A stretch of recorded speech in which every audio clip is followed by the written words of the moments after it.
Ki Haji Nasrullah dan para dewan guru yang lainnya, para pengurus pesantren, santri, santriwati, mudah-mudahan semua Allah beri panjang umurnya. Mudah-mudahan Allah beri kesehatan, keafiatan badannya. Mudah-mudahan kita semua dengan adanya kita di tempat ini diberikan ilmu yang bermanfaat, ilmu yang membawa keberkahan dalam kehidupan kita dunia dan akhirat, ilmu yang menuntun kita ke jalan Allah, ilmu yang memperbaiki kehidupan kita, ilmu yang menyelamatkan kita dunia dan akhirat. Amin Allahumma amin. Kita berada di pesantren, berada di pondok adalah satu nikmat yang besar yang Allah berikan. Banyak orang yang tidak mendapatkan hal seperti ini. Mereka hidup dengan kesibukan duniawi mereka. Kita dipilih oleh Allah di dalam perkumpulan yang indah. Ini pesantren ini wadah terindah di atas muka bumi. Karena isi pesantren adalah ilmu. Isi pesantren adalah rutinitas ibadah. Isi pesantren penuh dengan kebaikan, penuh dengan amal soleh. Kita beruntung karena kita mendapatkan nikmat. Kita bisa duduk di pesantren. Jangan katakan, oh kita di pesantren hal terakhir. Sebagian orang ada menaruh anaknya di pesantren, dipilihnya menjadi hal terakhir. Kalau anaknya sudah nakal, sudah tidak bisa dibilangin lagi, baru ditaruh pesantren. Ini namanya orang tua gelap mata, ya, gelap mata hati. Karena pesantren ini semestinya jadi tempat pertama pilihan untuk anak-anak kita. Dan boleh kita lihat pesantren ini yang terbaik dalam mendidik. Karena pendidikan di luar sana mungkin tidak sebaik yang kita dapatkan di pesantren. Karena rutinitas kita, ibadah kita, sholat kita terawasi, dilihat, terpantau. Apa yang kita lakukan terpantau. Ini satu anugerah. Ini satu nikmat yang Allah Subhanahu wa ta'ala berikan untuk kita. Apalagi di dalamnya kita mempelajari ilmu, di mana ilmu yang wajib untuk kita. Kita belajar ilmu yang wajib, sebagaimana mencari ilmu hukumnya wajib. Talabul ilmi fardhatun ala kulli muslim. Mencari ilmu hukumnya wajib bagi setiap muslim. Makna muslim yashtamilu lidzakar wal untha, menyangkup laki-laki maupun perempuan. Berarti yang laki wajib mencari ilmu, yang perempuan juga wajib. Karena ada hal-hal tentang perempuan yang hanya bisa dipahami oleh perempuan, tidak bisa dipahami oleh laki-laki. Jadi perlu kita mempelajarinya. Dan ini hukumnya wajib. Kita tahu wajib yuthabu ala fi'lihi wa yu'aqibu ala tarkihi. Wajib ini kita lakukan dapat pahala, kita tinggalkan dapat dosa. Kalau kita meninggalkan menuntut ilmu, kita memilih hal yang lain, berarti kita meninggalkan yang wajib. Kita berdosa. Dan dengan makna ini berarti setiap kita datang menuntut ilmu, melakukan hal wajib, terhitung pahala yang besar di sisi Allah Subhanahu wa ta'ala. Setiap semua yang hadir ini ngaji, belajar, nanti dihitung pahalanya wajib. Satu kelas pahalanya wajib. Satu halaqah pahalanya wajib. Amal ini pahalanya wajib. Karena kita di dalam menuntut ilmu wajib. Sampai Nabi kasih semangat, cari ilmu, utlubul ilma walau bisri, cari ilmu walau ke negeri Cina. Al-Imam Al-Haddad sampai mengatakan ini satu perintah yang besar. Sampai kita disuruh mencari. Artinya apa? Negeri Cina itu negeri yang paling jauh dari kota Rasulullah saat itu. Mungkin kalau Rasulullah SAW diberitahu tentang kabar Sambas, mungkin utlubul ilma walau bisambas. Cuman belum dikasih kabar tentang itu. Tapi apa? Tapi Rasulullah menyebutkan sin. Banyak makna tentang hadis tersebut. Walaupun hadis ini dhaif, tapi hadis dhaif masyhur. Hadisnya terkenal, sering kita cari ilmu walau ke negeri Cina. Maknanya Imam Habib Abdullah bin Alwi Al-Haddad mengatakan yang jauh saja kita cari, apalagi yang dekat. Yang kita sekarang berada di dalamnya, yang sekarang kita berada di pesantren ini sangat dekat. Banyak ulama kita, guru-guru kita yang mengajar kita, membimbing kita. Ini namanya wadahnya ilmu, ya, yang disajikan kepada kita, yang diberikan kepada kita. Maka jangan kita sia-siakan.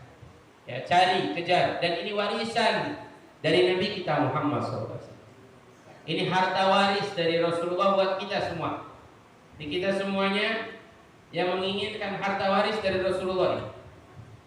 Sampai Nabi mengatakan innamal anbiya lam yurithuna dinaran wala dirhaman bal yurithuna al-ilm.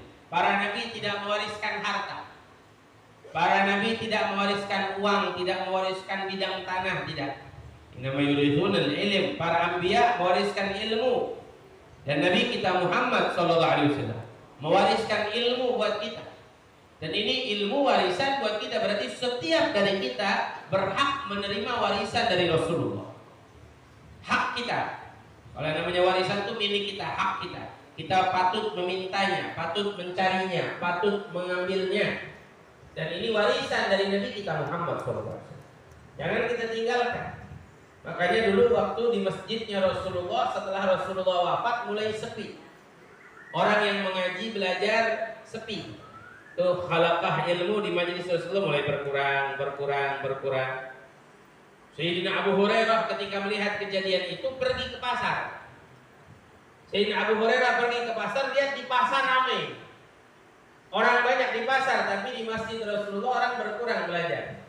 Maka Sayyidina Abu Hurairah teriak, "Ya ayuhan nas, hei orang-orang, inna fi masjid Rasulillah, di masjidnya Rasulullah ada warisan Rasulullah sedang dibagikan." Semua langsung berpikir, "Wah, Nabi Muhammad punya warisan nih. Kita sahabatnya jangan-jangan dapat warisan dari Nabi Muhammad. Ayo semuanya kita pergi, kita ambil. Ya, wudu, ambil masjid. Ambil apa yang ada di dalam masjidnya Rasulullah." Ternyata orang-orang itu lari pergi ke masjid, semuanya lari datang karena dengar warisan. Dipikirnya warisan itu apa? Harta, uang, ya benda atau apa ya. Ternyata sampai di masjidnya Rasulullah nggak dapetin kecuali ada orang lagi sholat, ada orang lagi membaca Al-Quran, ada orang lagi duduk belajar halal dan haram. Ta'alamun al-halal wal haram. Belajar mana yang halal, belajar mana yang haram, belajar ilmu.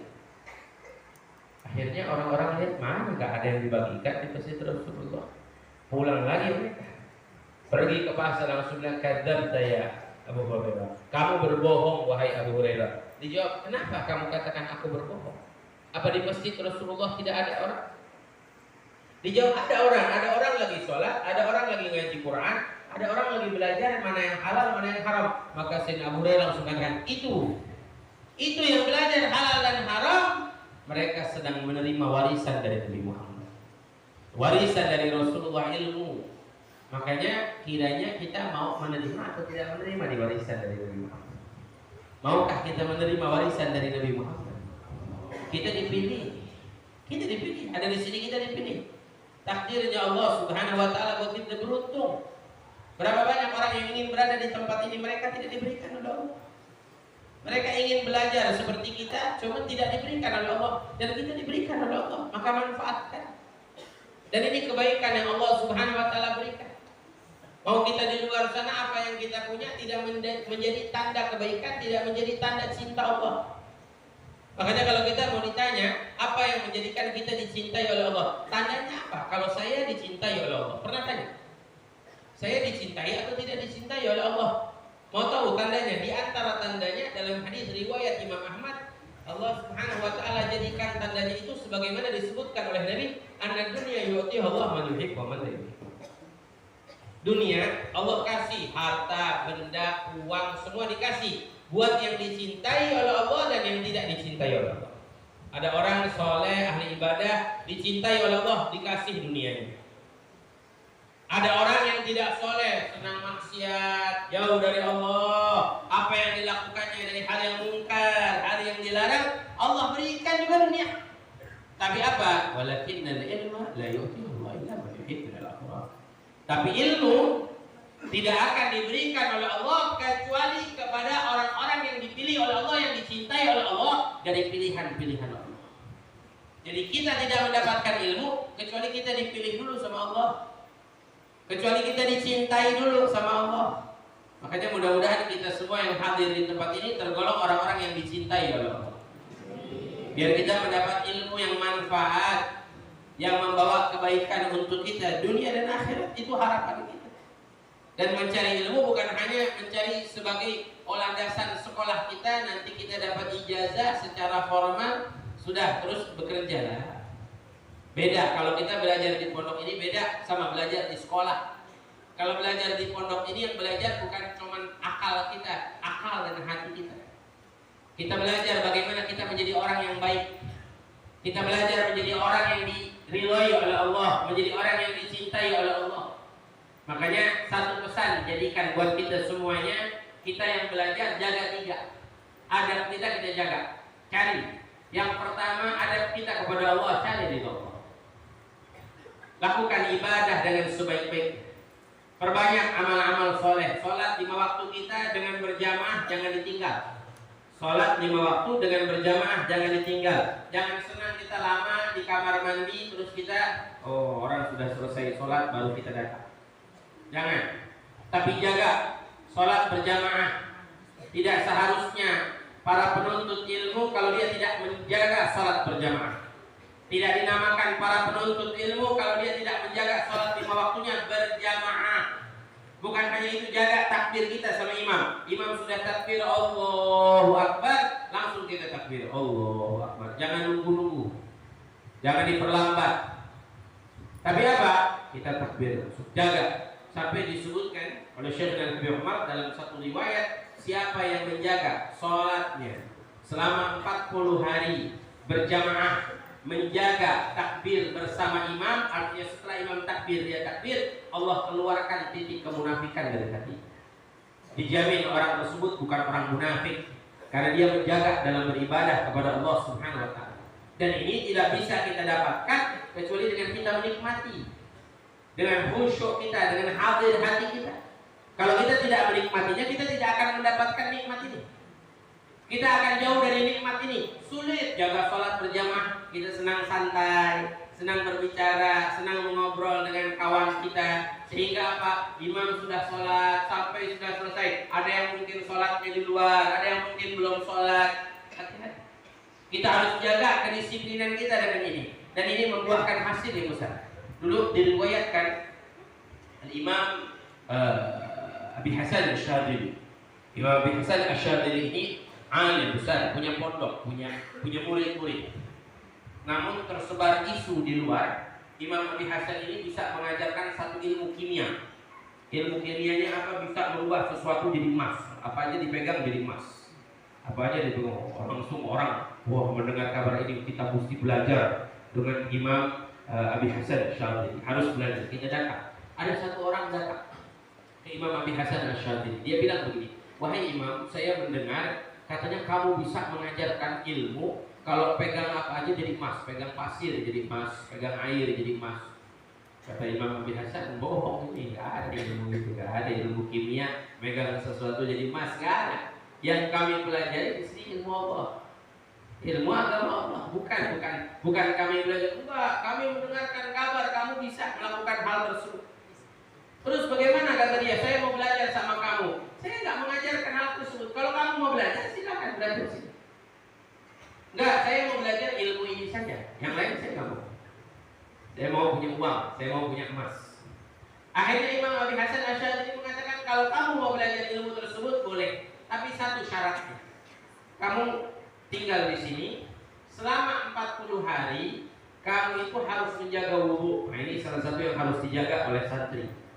Jaga wudhu, kalau kita batal, pegang wudhu. Jangan sampai kita nggak pegang wudhu. Ya, kadang ada orang udah nggak pegang wudhu, habis buang air udah selesai. Biasa hidupnya. Nah, santri harus pegang wudhu. Pernah mendengar kisah Sayyidina Bilal sampai terdengar langkahnya di surganya Allah. Langkah kaki Sayyidina Bilal, suara sendalnya terdengar di surga. Apa yang dilakukan? Menjaga wudhu. Setiap batal wudhu, wudhu lagi. Setiap batal wudhu, wudhu lagi. Kata Imam Abi Hasan, kalau kamu mau dapat ilmu itu, kamu jaga wudhu selama 40 hari. Kalau batal wudhu. Hanya itu saja, kata si murid ini. Iya, itu saja. Mudah sekali, kata dia. Iya, itu saja. Kalau kamu bisa amalkan 40 hari, insya Allah kamu dapatkan ilmu tersebut. Imam Abi Hasan, wali bin awliya, orang soleh yang dicintai oleh Allah Subhanahu wa taala. Kemudian apa? Ya sudah, jalan 10 hari, 20 hari, 30 hari. Dia selalu jaga wudhu sampai dia menikmati Menikmati menjaga wudhu itu menikmati khusyuk, menikmati nikmatnya ibadah, menikmati nikmatnya mendekatkan diri kepada Allah, menikmati dalam menjaga wudhu itu dia menjaga adabnya kepada Allah Subhanahu wa taala, sehingga apa? Dia sudah merasakan lagi bahwa dunia tadi sudah nggak perlu lagi. Emas tadi, belajar emas tadi udah nggak perlu lagi. Udah asyik kepada Allah Rabbul Alamin, sehingga apa? Sehingga dia sudah tidak perlu lagi tuh belajar merubah sesuatu jadi emas. Dapat hari ke-30 sampai mau ke-40, dia mau pergi ke tempat wudhu. Karena dahulu masih pakai sumur, jadi waktu mengambil air di sumur, ternyata apa? Waktu dia ambil air, isinya bukan air, emas. Dia buang lagi, dia ambil lagi, isinya emas. Dia mau cari air nih, dia tarik lagi, isinya emas, terus begitu. Sampai dia bingung, dia pergi kepada gurunya, Imam bin Hasan, saya pergi ke sumur, saya mau mengambil air wudhu, tapi air yang saya timba bukan air, tidak ada air, tapi emas. Kata Imam bin Hasan, itu yang kamu mau kan? Itu yang kamu inginkan kan? Sesuatu yang kamu pegang menjadi emas, itu yang kamu inginkan kan? Sekarang Allah sudah berikan. Iya betul, Allah sudah berikan, tapi aku sudah tidak menginginkan lagi. Aku ingin menjaga wudhuku, aku ingin menjaga ibadahku kepada Allah, karena sudah menikmati. Makanya hadirin hadirat, santri-santri, kita tidak bisa mencapai hasil yang kita inginkan kecuali dengan kita menikmatinya dengan baik, mencintainya. Contoh, kita ingin belajar apa? Belajar ilmu fikih. Kalau kita tidak cinta kepada ilmu fikih, kita nggak akan bisa. Kita ingin belajar ilmu alat, ilmu nahu. Kalau kita tidak cinta pada ilmu nahu, tidak suka, tidak menikmati pelajarannya, maka kita tidak akan bisa. Ini kunci. Kalau ingin bisa, ingin cepat pintar, ingin cepat pandai, ingin cepat hafal, nikmati, cintai, senangi, sukai dulu. Nanti Allah Subhanahu wa taala akan berikan itu semua. Kenikmatannya diberikan oleh Allah. Makanya yang pertama tadi pesan saya, jaga adab kita kepada Allah Subhanahu. Yang kedua, jaga adab kita dengan Rasulullah. Kalau kita ingin keberkahan dalam menuntut ilmu, jaga adab kita dengan Rasulullah. Apa ajaran-ajaran Rasulullah yang diajarkan oleh guru kita, sedikit demi sedikit amalkan. Minimal dalam satu pengajian saja. Satu pengajian kita diajarkan satu saja. Kalau sehari berapa pengajian kita belajar? Maka dalam sehari kalau 5 kali kita mengaji atau 4 kali kita mengaji, dalam sebulan sudah berapa amalan-amalan yang bisa kita amalkan? Amalan sunnah Nabi kita hidupkan. Dan amalan sunnah Nabi ini paling indah sampai Allah jadikan cintanya Allah. La yazalu 'abdi yataqarrabu ilayya binawafil hatta uhibbah. Tidaklah seorang hamba yang mendekatkan diri kepada Allah mengamalkan sunnah sampai aku berikan cintaku untuknya. Mau jadi hamba yang dicintai oleh Allah, amalkan sunnah Rasulullah. Yang mudah-mudah saja dulu. Kita nggak bicara yang sulit, yang mudah-mudah. Sholat kita jaga, siwak kita. Ini kalau bisa dikatakan mungkin yang hadir di sini nggak punya siwak. Ini siwak. Ini sunnah Nabi Muhammad. Sunnahnya Rasulullah SAW. Yang bawa pulpen tunjukkan. Coba yang bawa pulpen tunjukkan. Pulpen semuanya bawa. Tapi ini sunnah Nabi Muhammad SAW. Ya, tuh. Nah, ini mestinya kita punya. Ini sunnah Nabi jaga. Yang mudah. Berapa sih? Paling mahal 10.000. 5.000 mungkin. Tapi kita punya menyelamatkan kita sampai Nabi mengatakan as-shalat bisiwak khairu min sab'ina shalah bidun siwak. Salat kita pakai siwak lebih baik daripada 70 rakaat tanpa siwak. 2 rakaat kita pakai siwak lebih baik daripada 70. Coba kita amalkan, kita praktekkan. Mudah-mudahan santriwati habis ini pakai siwak semuanya. Harus. Saya di pondok saya itu harus santri harus punya siwak. Kalau kita nggak pakai siwak, sunnah Nabi yang mudah-mudah lah. Amalkan masuk masjid. Ini kalau kita amalkan berapa banyak? Kita mau sholat nih, sunnah mau sholat saja. Tidak pakai yang bagus sunnah. Pakai kopiah kita sunnah. Pakai baju tangan panjang sunnah. Pakai sarung kita sunnah. Masuk masjid dengan kaki kanan sunnah Nabi. Baca doa sunnah Nabi. Sudah berapa? Kalau mungkin dalam hal sholat sulit, makan sunnah Nabi berapa banyak ketika kita makan? Banyak. Kalau kita mau amalkan banyak, puluhan sunnah Nabi. Mau makan cuci tangan, pakai siwaknya sunnah. Sebelum makan pakai siwak sunnah, cuci tangan. Setelah cuci tangan makan kita duduk. Jangan berdiri, sunnah. Sunnah lagi makan, kaki kanan kita diangkat. Dengan duduk bersila, kaki kanan diangkat. Sunnah Nabi. Makan dengan tangan kanan. Sunnah Nabi. Udah berapa tadi? Udah berapa? Ayo, ya kita hitung. Pertama, makan cuci tangan. Kemudian sunnah makan duduk. Siwak, sunnah makan pakai siwak. 2, 3 duduk. 4 bersila, kaki kanan diangkat. 5 membaca bismillah. 6 membaca doa. 7 dengan tangan kanan. 8 3 jari kita.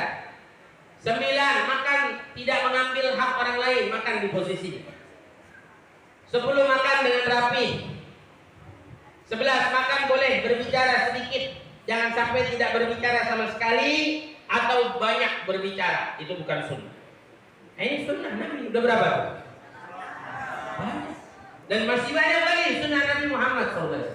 Selepas makan kita cuci tangan 12 dan lainnya. Kalau kita mau mengamalkannya, mudah atau tidak? Kita kalau bicara sunnah Nabi banyak, tapi yang simpel aja makan dulu. Kalau kita amalkan, masuk kamar mandi, sunnah Nabi masuk kamar mandi, sunnahnya berapa banyak? Masuk kamar mandi sunnah kaki kiri kita, jangan kaki kanan. Masuk kamar mandi pakai sendal. Sebelum masuk kamar mandi baca doa. Masuk kamar mandi sunnah menutup kepala. Tutup kepala. Kalau bisa punya kopiah yang bisa dilipat untuk khusus masuk ke kamar mandi. Sunnah. Jangan pakai kopiah yang ada tulisannya atau ada terompahnya, jangan. Ini bukan adab. Kemudian masuk kamar mandi, bagaimana tata caranya buang air? Memeriksa air terlebih dahulu. Lihat airnya ada atau tidak. Kalau masuk kamar mandi nggak lihat airnya, taunya airnya nggak ada. Masuk kamar mandi, bagaimana tata cara buang hajat kita? Kita mengangkat kaki kiri kita, merendahkan kaki kanan kita. Ini sunnah. Daripada sunnahnya Nabi kita Muhammad Sallallahu Alaihi Wasallam. Kemudian sunnah lagi daripada sunnah tersebut, kita dalam istinja kita mengurutnya. Ini yang laki mengurutnya. Sunnah lagi dalam 3 kali. Ini sunnah daripada sunnahnya Nabi kita Muhammad. Mengistinjakannya sampai selesai, menyiramnya sampai tuntas, jangan sampai meninggalkan najis dan lainnya. Cuman kita kadang-kadang suka hilaf, suka lupa, suka lalai daripada sunnahnya Nabi kita Muhammad Sallallahu Alaihi Wasallam. Mohon maaf, ini sunnah yang tadi saya sebutkan, yang kalau kita amalkan tidak menimbulkan kesombongan. Kalau sunnah-sunnah lain ada titik kesombongan nanti. Ada orang rajin tahajud, rajin bangun malam, nanti bangga. Ada orang baru bangun tahajud bangga. Ada orang rajin sholat witir tapi bangga. Saya sholat witir tidak ditinggal. Tapi kalau sunnah makan apa bisa sombong? Usai makan tangan kanan bisa sombong? Bisa sombong? Kira-kira bisa? Semua makan tangan kanan. Hilang rasa kesombongannya, hilang. Kalau kita mempraktekkan daripada sunnahnya Nabi kita Muhammad, nanti menghasilkan tambah cinta kita pada Nabi. Santri, santriwati tidak berkah ilmu kita kalau kita tidak cinta pada Nabi Muhammad. Ikat hati kita. Adab kita dengan Allah mengikat hati kita dengan Allah. Adab kita dengan Rasulullah, ikat hati kita dengan Rasulullah. Sambungkan hati kita dengan Nabi kita Muhammad Sallallahu Alaihi Wasallam. Saya mau tanya, ada yang sudah pernah mimpi Nabi Muhammad? Setahun, 2 tahun, 3 tahun mondok di pesantren, mungkin ada yang lebih pernah jumpa dengan Nabi. Bagaimana kabar kita dengan Nabi Muhammad SAW? Saya teringat dulu waktu mondok bersama almarhum Habib Munjir, saya punya guru. Sebelum saya pergi ke Yaman, saya mondok dengan beliau. Lalu Habib Munjir kalau mengajar santrinya langsung tanya, bagaimana kabar hatimu?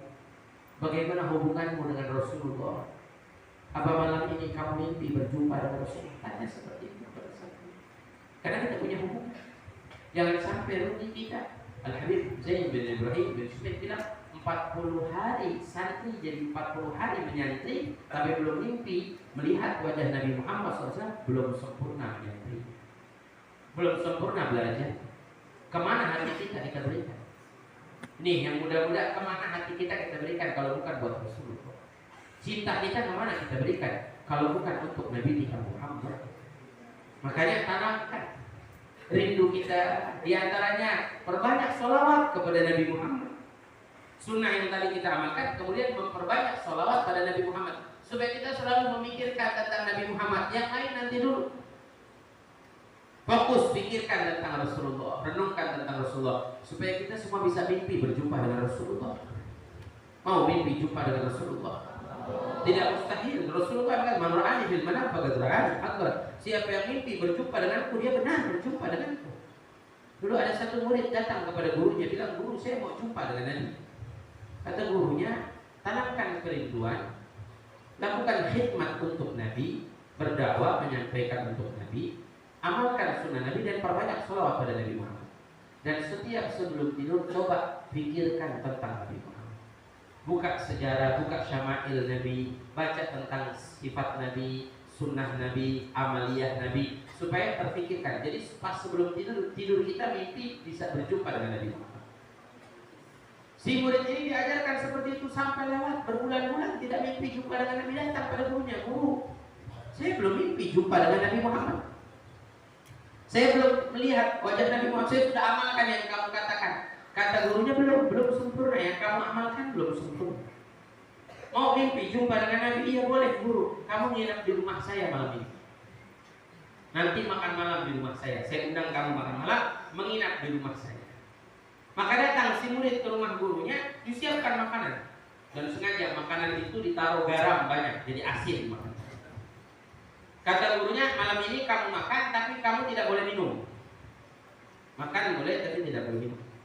Makan yang asin-asin, tapi tidak diberikan air. Kira-kira gimana? Makan nggak pakai air, gimana? Jangan yang asin, yang pas rasanya saja. Kalau kita makan nggak pakai minum itu nggak enak. Enak, makan nggak ada air minumnya. Maka apa? Makan asin, sudah asin, harus tidak ada air minum. Dah kata gurunya nggak ada air minum. Sekarang kamu menginap tuh. Saya sudah siapkan kamar tamu, kamu menginap di sana. Insya Allah nanti kamu mimpi. Pergi dia ke kamar. Sampai di kamar dia mau tidur nggak bisa tidur, haus. Pikirnya air, gak dipikirkan air. Mana air? Gimana cara saya dapat air? Dari mana adanya air begini? Dipikirkan terus sampai dia terbawa tidur. Waktunya subuh dibangunkan oleh guru. "Hei kamu bangun, ayo bangun." Dia boleh bangun, sholat subuh, bangun. Gurunya tanya, "Gimana kamu mimpi Rasulullah?" Kata muridnya, "Tidak guru, saya tidak mimpi Rasulullah." "Terus kamu mimpinya apa?" "Yang saya mimpi air guru. Saya karena sebelum tidur belum minum, jadi mimpinya itulah kita." Kalau sebelum tidur yang kita pikirkan siapa, nanti terbawa sampai mimpi kita. Tapi kalau yang sebelum tidur memikirkan tentang Rasulullah, memikirkan tentang Nabi Muhammad sallallahu alaihi wasallam. Biasakan kita kalau dengar nama Nabi Muhammad, Allahumma sholli wa sallim. Ayo, biasakan. Al-bakhilu man dzukirtu indahu falam yusalli alayya. Orang yang pelit kata Rasulullah, orang yang disebutkan nama Nabi Muhammad, dia tidak mau bersolawat pada Nabi. Pelit. Disebutin nama Nabi tapi dia tidak mau bersolawat kepada Nabi, itu pelit kata Nabi. Kalau kita disebutkan nama Nabi Muhammad, Rasulullah, Taha, Al-Mustafa, Yasin, Allahumma sholli wa sallim wa barik. Yang kedua, jaga adab kita dengan Nabi kita Muhammad. Yang ketiga, pesan saya, kalau kita ingin dapat ilmu yang barakah, jaga adab kita dengan guru kita, akhlak dengan guru kita. Guru kita itu orang tua kita. Abukum thalatha, ayah kamu itu tiga. Ayah yang melahirkanmu, ayah ibumu. Ayah yang mengajarkanmu, ayah yang mengawinkan anaknya dengan mertua. Itu ayah kita. Yang kedua, ayah yang mengajar kita, guru kita. Ini namanya Abu Ruh, ayah ruh kita. Guru itu ayah ruh kita. Jadi apa? Jaga adab kita. Seperti kita hormat dengan ayah kita, kita hormat dengan guru kita. Kita berbakti dengannya, kita berkhidmat. Ini yang harus kita lakukan supaya apa? Kita dapat keberkahan. Dapat keberkahan, insya Allah Allah Subhanahu Wa Taala berikan kepada kita ilmu yang bermanfaat. Sampai ada ulama mengatakan 70% kita dapat berkahnya ilmu dengan kita hormat dengan guru. Orang-orang soleh dahulu dapat hormat dengan guru. Kita yang hadir di sini yang pernah belajar, Allah berikan sekarang hasilnya karena hormat dengan gurunya yang sebelum. Saya punya guru Al-Habib Munzir, terkenal Al-Habib Munzir dulu. Bagaimana rasa hormatnya dengan guru? Rasa hormatnya dengan guru luar biasa. Itu sampai kalau ditelepon oleh gurunya dari berdiri sampai duduk. Marhaba, iya, siap. Rasa hormatnya dengan gurunya sampai pernah gurunya memerintahkan tidak boleh keluar Jakarta 5 tahun. 5 tahun beliau tidak keluar Jakarta. Keliling Jakarta. Sampai mau keluar sedikit dia lewat wilayah, tidak boleh, jangan lewat situ, lewat jalan lain. Akan didapatkan. Makanya harus penuh rasa hormat, rasa ta'zim. Dulu Al-Imam Abu Yazid Al-Bustami punya murid. Imam Abu Yazid Al-Bustami terkenal di zaman wali bin Auliyaillah. Orang yang alim, orang yang hebat ilmunya, orang yang soleh, dan banyak kelebihan yang Allah berikan. Sampai pernah jalan pagi-pagi beliau melewati sungai, nyebrang sungai. Sore mau pulang, perahunya sudah tidak ada. Kata muridnya, perahu tidak ada guru. Sudah pulang perahunya sudah pulang. Terus bagaimana kita mau pulang? Kita nggak bisa menginap di sini. Harus pulang guru, harus pulang. Nanya sama gurunya, bagaimana guru kita pulang? Kata gurunya, ayo kita jalan lewatin sungai. Gimana jalan lewatin sungai? Air. Ada orang bisa jalan di atas air? Ada orang bisa jalan di atas air? Imam Abu Yazid bilang, ayo kita jalan di atas air. Kata muridnya, bagaimana guru? Kita tawassul, kita minta sama Allah. Saya sebut ya Allah, ya Allah, ya Allah, ya Allah, ya Allah, ya Allah. Terus saya bagaimana guru? Kamu sebutkan nama saya, ya Aba Yazid, ya Aba Yazid, ya Aba Yazid, ya Aba Yazid. Kata muridnya begitu guru, iya. Maka bergandengan tangan jalan. Beliau mengucapkan ya Allah, ya Allah, ya Allah. Muridnya bilang ya Aba Yazid, ya Aba Yazid, jalan di atas saya. Ini kisahnya. Di pertengahan sungai, si murid bilang, kok guru saya bilang ya Allah, ya Allah, saya bilang nama dia. Wah, nggak benar ini. Saya juga harus bilang ya Allah, ya Allah. Nah, ini sombong. Ini murid angkuh, sombong. Pas di pertengahan jalan, hatinya bicara begitu. Saya juga harus bilang ya Allah, karena guru saya bilang ya Allah. Masa saya sebut nama dia? Tiba-tiba baru berpikir seperti itu, jatuh. Kakinya menyemplung ke air. Dipegang oleh gurunya. Kata Imam Abu Yazid, ana qad wasaltu ila Allah. Aku sudah sampai kepada Allah. Aku sudah dekat dengan Allah. Kalau kamu tidak akan sampai kepada Allah kecuali lewat guru kita adalah yang menyampaikan kita. Kita kenal Allah kalau bukan karena laulal murabbi ma'araftu. Sayyidina Abu Bakar Siddiq sampai mengatakan, Habib Ali bin Muhammad Arsyid juga mengatakan, kalau bukan karena murabbi, kalau bukan karena guru yang membimbingku, aku tidak kenal Tuhan. Man ana laulahu. Siapa kita kalau bukan karena mereka? Maka kita mesti jaga adab. Kita mesti menghormati mereka, guru-guru kita, ta'zim, rasa hormat kepada mereka. Jangan sampai sekali-kali kita kurang ajar dengan guru kita. Ya, saya pesan ini sedikit. Jaga adab kita pada Allah, jaga adab kita pada Rasulullah, jaga adab kita dengan guru kita. Insya Allah kita semua dapat keberkahan ini. Nanti dilihat hasilnya bukan sekarang, berapa tahun? 5 tahun, 10 tahun setelahnya. Makanya saya berpesan yang hadir di sini, sahabat, bersaudara, ikat. Saling kenal, saling ikat, saling silaturahmi. Nanti sudah dewasa, insya Allah saling ikat hubungan. Kita punya guru Al-Habib Umar tuh, kalau setiap santrinya semua dihubungkan, yang dari sana dari sini, supaya menyambung silaturahmi. Supaya bisa nanti satu sama lain saling berziarahi, berdakwah bersama. Enggak, di dalam kita, manhaj kita enggak ada permusuhan, enggak ada saingan. Dalam dakwah di jalan Allah itu enggak ada saingan. Ada ustaz saingan? Enggak ada. Ada kiai saingan atau habaib saingan? Enggak ada. Satu lisan mengajak orang kepada Allah, satu lisan, enggak ada saingan. Jadi ikat. Makanya jangan sampai kita satu sama lain menyakiti. Ini banyak orang-orang yang belajar di dalam pembelajaran satu sama lain menyakiti, senang membuli sahabatnya, senang mengledek sahabatnya, menghina, sampai bercanda kelewatan, sampai memukul. Ini tidak boleh. Santri kita tidak boleh. Jangan sampai terjadi seperti yang terjadi. Insya Allah pondok pesantren Muhammad Basuni Imran, insya Allah santrinya baik semua. Gak ada yang berkelahi, gak ada yang berselisih, gak ada yang membuli sahabatnya, gak ada yang mengatai sahabatnya. Saya punya pondok saya ini rata-rata orang-orang kekurangan. Ada orang yang tidak mampu, ada orang kekurangan dan fisiknya kekurangan. Ada yang mengalami masalah-masalah dalam kehidupannya. Santri-santri saya. Tapi alhamdulillah sampai sekarang satu sama lain nggak berani membuli atau meledek menghina. Saya pantau langsung. Satu pun santri saya yang membuli atau menghina, saya keluarkan dari pondok. Karena ini bukan manhaj. Karena ini bukan sistem pembelajaran yang baik. Jadi kita tidak boleh. Ya, sahabat sama sahabat jangan. Oh, nama bapaknya siapa? Langsung nanti main kata-kataan nama bapaknya. Ada santri begitu, betul? Karena kita bersama saudara, satu rumah. Ini rumah kita. Biar insya Allah keluar dari sini nanti kita bisa jadi orang-orang yang dicintai oleh Allah. Kita harap ridho Allah, ridho Rasulullah, ridho guru kita. Biar keluar dari sini insya Allah kita bisa berdakwah. Amin. Amin ya Allah ya Rabbah. Banyak orang di luar sana haus ilmu. Banyak orang di luar sana perlu ilmu. Kalau bukan kita yang nanti meneruskan perjuangan ini, siapa lagi? Siapa yang mau membimbing umat ke jalan Allah, mengajak orang ke jalan Allah? Mudah-mudahan kita dipilih oleh Allah menjadi orang-orang yang membimbing umat nanti. Amin. Amin ya Rabbah.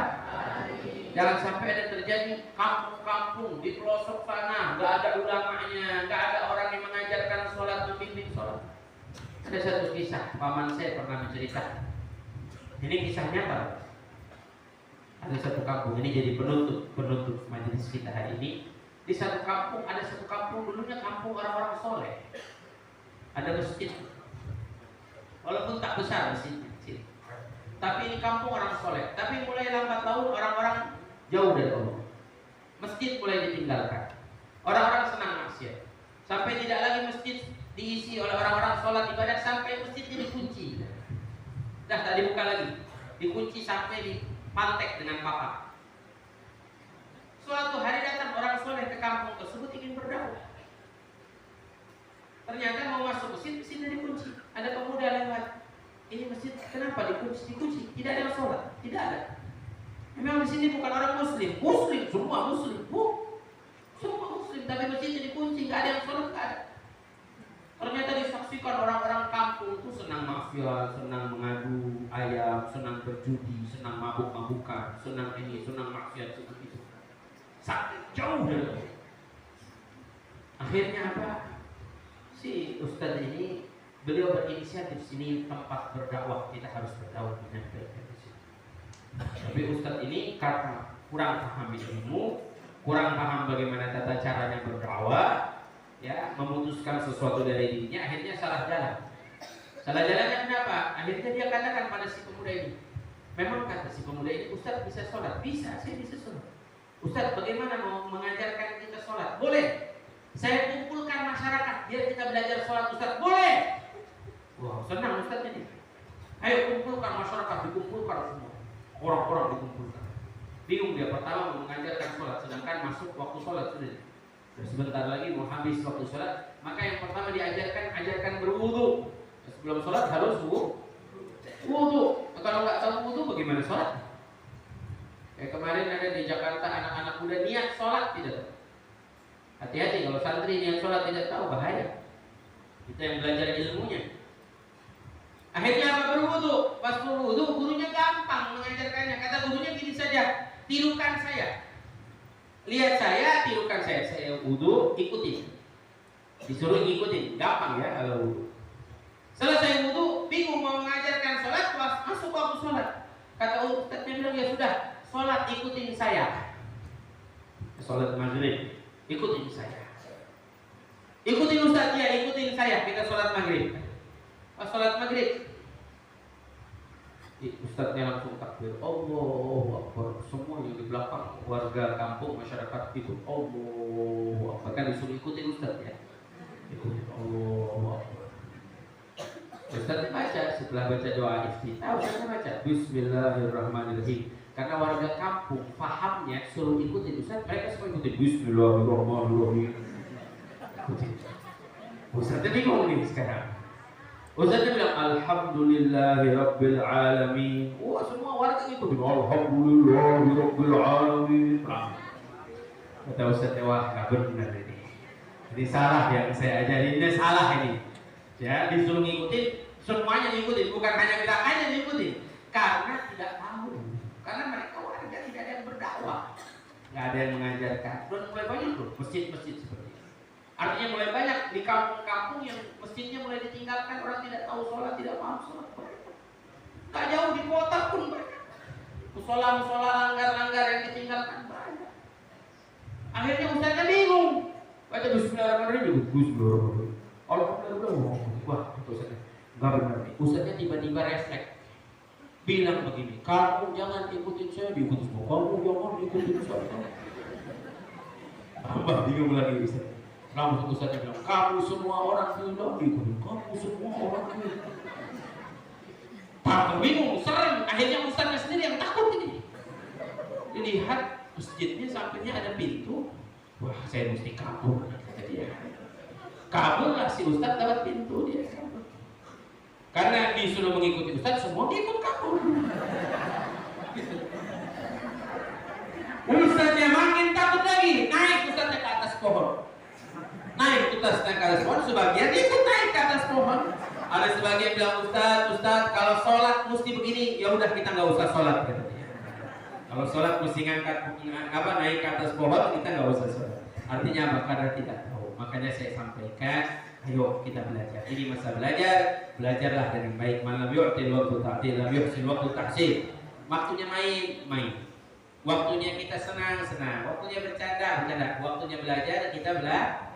Insya Allah mudah-mudahan semua yang hadir di sini Allah beri ilmu yang manfaat dunia akhirat. Mudah-mudahan kelak nanti jadi orang-orang yang hebat, jadi orang-orang besar. Jadi orang-orang yang dimuliakan oleh Allah Subhanahu wa taala. Jadi orang-orang yang menyampaikan agama Allah kepada keluarga kita, saudara kita, kerabat kita, masyarakat kita semuanya. Menjadi orang-orang yang berdakwah di jalan Allah. Dan kita mohon pada Allah Subhanahu wa taala buat orang tua kita yang di rumah, Allah beri keberkahan dengan kebaikan yang kita lakukan. Kalau ada orang tua kita yang sedang sulit, Allah angkat kesulitan mereka. Yang sedang sulit rezeki, Allah limpahkan rezeki mereka dengan keberkahan kita di hari ini. Amin ya rabbal alamin. Al-hadaniyah ولكل نية صالحة جامعة شاملة كاملة في خير الرسل وعافية إلى حضرة النبي محمد صلى الله عليه وسلم. سيد الفاتحة. أعوذ بالله.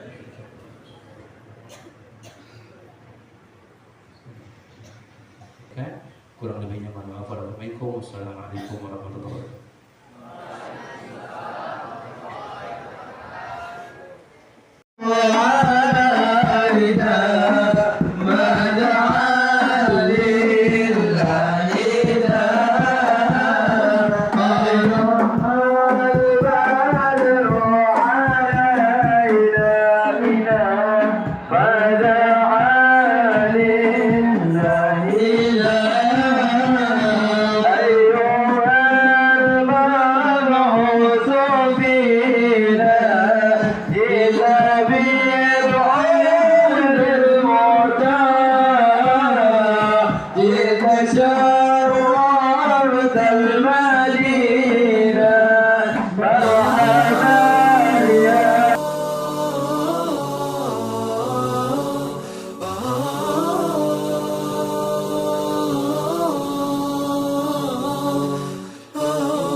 شفت ياما ناس منى هتعيش العمر جنبك وبرضه ما يكفيش أحلى دنيا عندي ما تساويش إلا معاك يا رسول الله وحشنا يا رسول الله.